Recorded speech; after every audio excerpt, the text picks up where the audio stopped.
کی گئی 30 جون، وہ چونکہ قریب آ رہی ہے، اس کے حوالے سے بھی آپ کو سینسٹائز کرنا ہے۔ اور شہزاد صاحب چونکہ ایسٹ ریکوری یونٹ کو ہیڈ کرتے ہیں پرائم منسٹر سیکریٹریٹ میں، تو یہ بھی آپ سے کچھ بات کریں گے، اس کے ساتھ جڑی کچھ حقیقتیں، اور کچھ ہم بات کریں گے جو تفریحی دورے سے واپسی ہوئی ہے لیڈر آف دی اپوزیشن کی۔ تو لہٰذا سب سے اہم بات جو بجٹ کے حوالے سے جو میڈیا میں رپورٹ ہو رہا ہے کہ یہ حکومت اپنا ٹارگٹ اچیو نہیں کر سکی۔ دیکھیے، اس حکومت کا یہ پہلا بجٹ ہے جو پراپرلی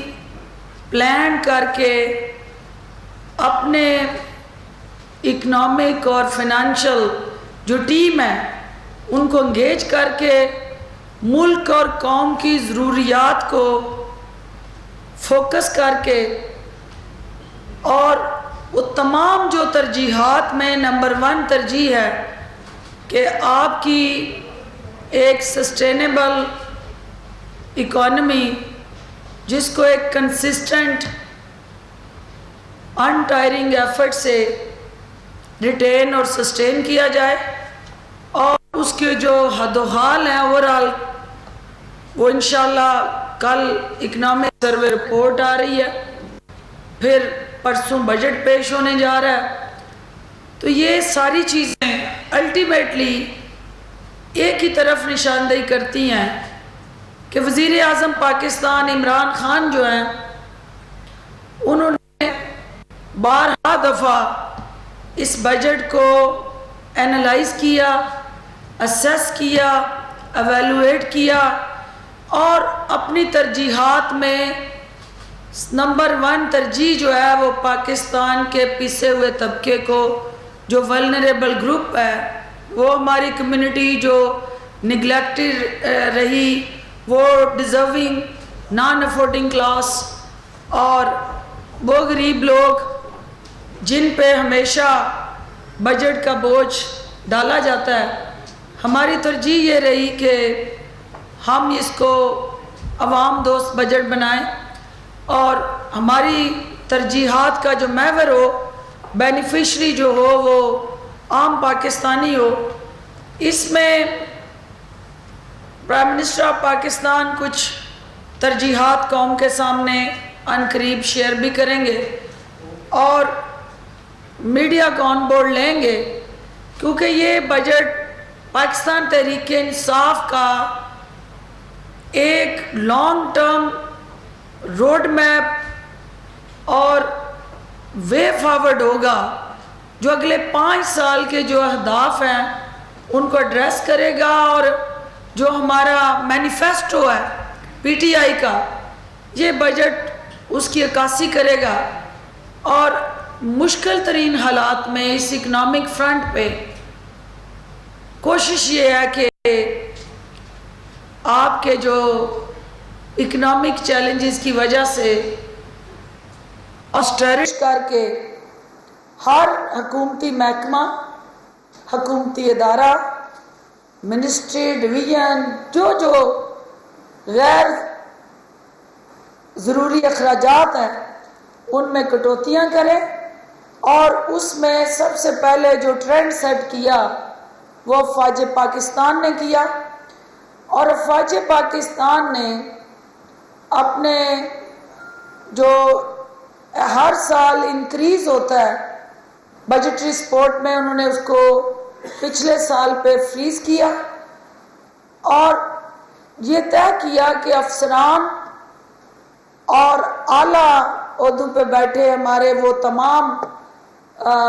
جرنیل اور ان کے ساتھ ایسوسیٹڈ انسٹیٹیوشنز جو پرکس، پریویلیج یا سیلریز بڑھائی جائیں یا میرات دی جائیں تو وہ ان میرات کو نہیں لیں گے۔ جوان اور گریڈ 16 تک کا جو ان کا سٹرکچر ہے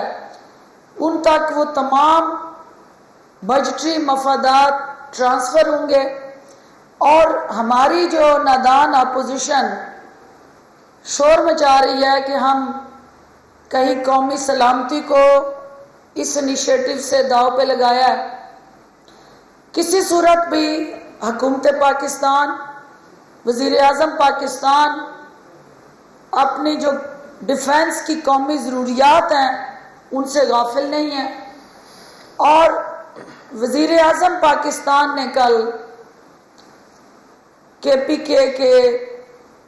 گورنر، وزیر اعلیٰ اور باقی ذمہ داران کو جو بجٹ فریز ہونے سے جو والنٹیرلی رضاکارانہ طور پہ فوج پاکستان نے، چیف آف آرمی سٹاف نے، ان کی تمام ٹیم نے کنسلٹیشن سے یہ فیصلہ کیا کہ اس بجٹ کو ہمارے جو مرجڈ ٹرائبل ایریاز ہیں جو کہ کے ساتھ مرج ہوئے ہیں ان کی ترقی اور خوشحالی پہ لگایا جائے۔ وہ پیسہ جو فوج کو اس بجٹ کے انہانس کرنے میں ملنا تھا وہ انہوں نے بلوچستان کے پسماندہ علاقوں کو اچھے سکولز، کوالٹی ایجوکیشن اور better health care facilities, quality infrastructure roads کی شکل میں اور overall capacity building of the institutions, اس پہ وہ پیسہ صرف کیا جائے گا۔ اور کل وزیر اعظم پاکستان نے وزیر اعلیٰ کے کو واضح ہدایات جاری کی ہیں کہ وہ قبائلی عوام جنہوں نے اس علاقے میں جاری جو دہشت گردی کے خلاف جنگ تھی اس میں قربانیاں دی ہیں، جانوں کا نذرانہ پیش کیا ہے، مشکلات جھیلی ہیں، مسائل اٹھائے ہیں اور افواج پاکستان کے ساتھ مل کے اس قبائلی عوام نے امن کو انشور کیا ہے، اور وہاں جو بد امنی پھیلانے کی سازش ہو رہی ہے جس میں ہمارے وہ فوجی افسران قوم کے ہیرو اور سپوت جو دہشت گردی کی زد میں آئے، آج ہم اس کی بھی بھرپور مذمت کرتے ہیں۔ اور اس افسوسناک واقعے کو جو عید کے دنوں میں پیش آیا، یہ ظاہر کرتا ہے کہ یہ شہید جو ہیں وہ ہمارا قومی اثاثہ ہیں، اور ان کے خاندان جو ہے انہوں نے جس انداز سے پاکستان کے لیے اپنے بیٹے قربان کیے ہیں، یہ ان کی لازوال قربانیاں انشاءاللہ رائے گاہ نہیں جائیں گی۔ لیکن ان قبائلی علاقوں میں جو شرپسند اور دہشت گرد اس قسم کے واقعات میں ملوث ہیں ان کو کیفر کردار تک پہنچایا جائے گا، لیکن عام قبائلی جو افواج پاکستان کے ساتھ کھڑا ہے، جو پاکستان کے قومی پرچم کو چومتا ہے، اس کو ترقی میں حصہ دار بنایا جائے گا، اور اس ترقی کے ثمرات ان تک پہنچانے کے لیے افواج پاکستان نے اپنے اس بجٹ کو اس علاقے کی ترقی اور خوشحالی پہ خرچ کرنے کا فیصلہ کیا ہے۔ اس کے علاوہ چونکہ بجٹ کے ساتھ ساتھ ہماری اس کمپین کے اندر جو آپ کی تمام حکومتی ڈویژنز اور منسٹریز کو یہ واضح ہدایات دی گئی ہیں کہ اس بجٹ کے اندر یہ تاثر جائے اور وہ پریکٹیکلی ایک شیپ یا ایک کہہ لیں ایسا ڈاکومنٹ کہ جس پہ لوگوں کا اعتماد ہو کہ یہ حکومت، یہ وزیر اعظم عوام کے درد کو محسوس کرتی ہے، ان کی تکالیف کا احساس ہے، اور اگر عوام مشکل میں ہے تو حکومت میں بیٹھے افراد یا کوئی وزراء یا وہ تمام افسران یا عہدیداران وہ بھی عوام کی ان تکالیف کے ازالے کے لیے اتنے پرعزم ہیں۔ میں آپ سب کی شکر گزار ہوں کہ عید کے چھٹیوں میں بھی آپ یہاں تشریف فرما ہیں۔ وزیر اعظم پاکستان کا جو ریزالو ہے کہ ہم نے پاکستان کو دہشت گردی سے محفوظ بنانا ہے. ہم نے پاکستان کو بین الاقوامی سطح پہ باعزت مقام دلانا ہے اور پاکستان کے عوام کا جو کھویا ہوا مقام ہے وہ واپس لانا ہے، کیونکہ صرف 22 کروڑ عوام جو ہے ان کا کیس پلیڈ کر کے پاکستان کے ہر انٹرنیشنل فورم پہ جہاں وزیر اعظم جا رہے ہیں وہ ایک ہی مقدمہ لے کے جا رہے ہیں کہ میرے لوگ جو ہیں وہ میرا ہیومن ریسورس جو ہے وہ میرا اثاثہ ہے، اس کی کیپیسٹی بلڈنگ، اس اثاثے کو امپاور کرنا، اس کو یوٹیلائز کرنا، اور پھر اس کے ساتھ جڑے جو چیلنجز ہیں ان کو اوورکم کرنے کے لیے لائے عمل ترتیب دینا. یہ وہ ترجیحات ہیں جو حکومت طے کرنے جا رہی ہے، اور جس کانفرنس میں پرائم منسٹر جا رہے ہیں پرسوں، اس میں انشاءاللہ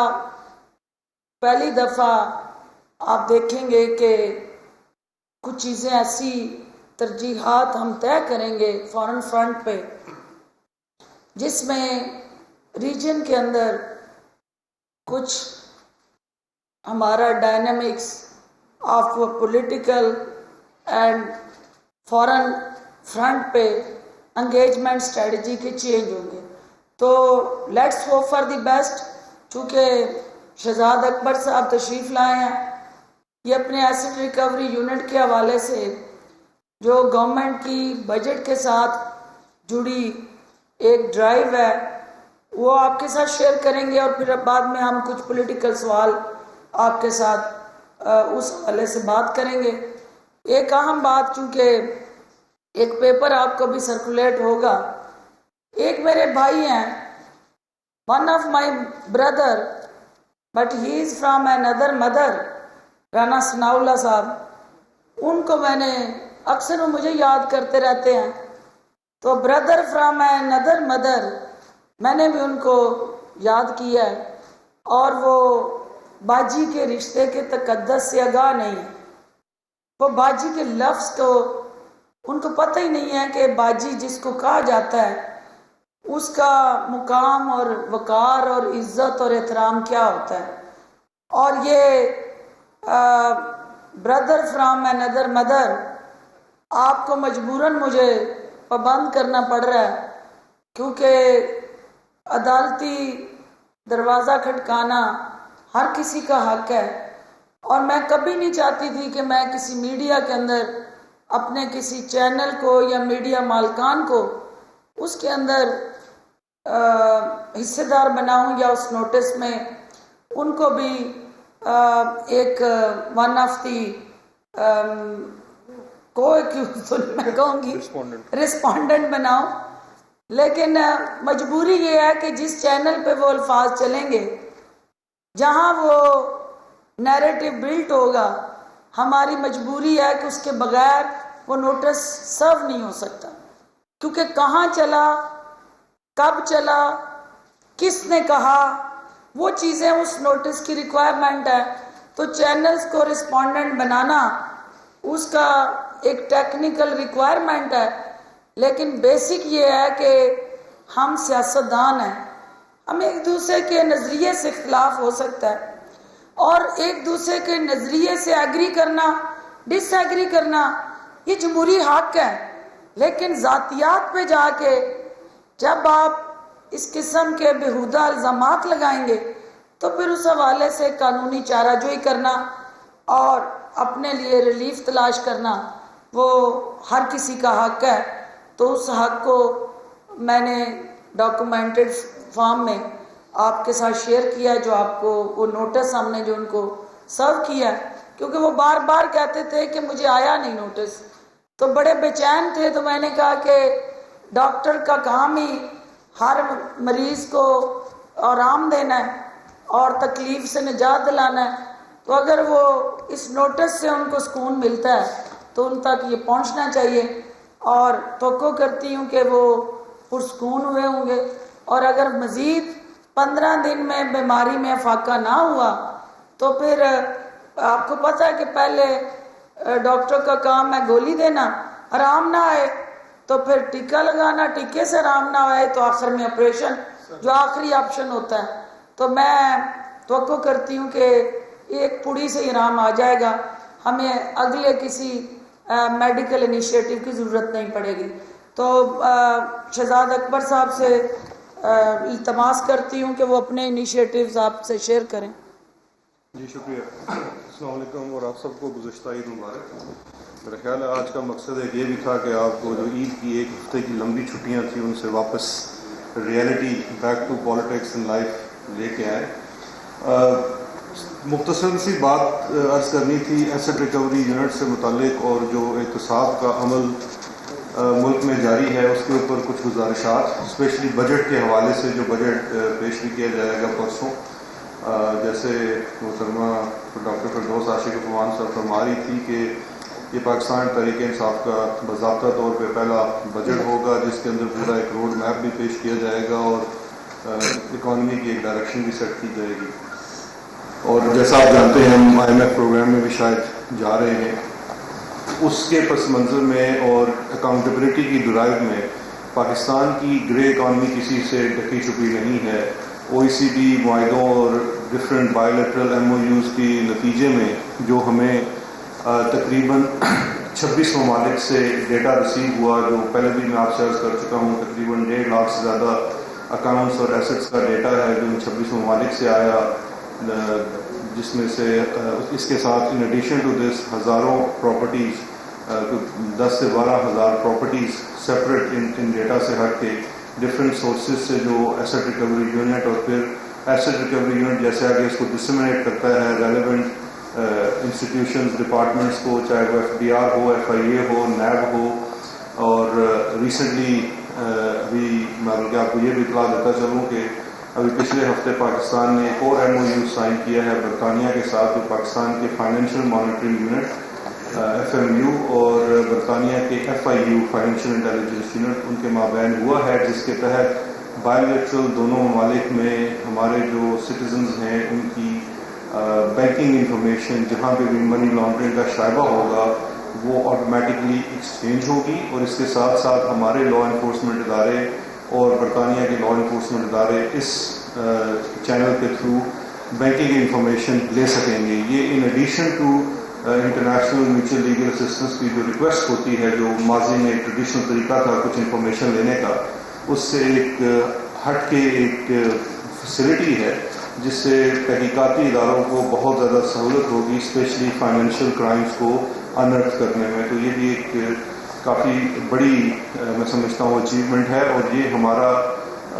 جو تہیہ ہے اس گورنمنٹ کا کہ پاکستان کا جو F M U financial monitoring unit ہے اس کو ایگمون گروپ کا حصہ بنانا ہے، جو کہ جس میں دنیا میں تقریباً 150 سے زائد ممالک جس کا حصہ ہیں، اور اس کے اندر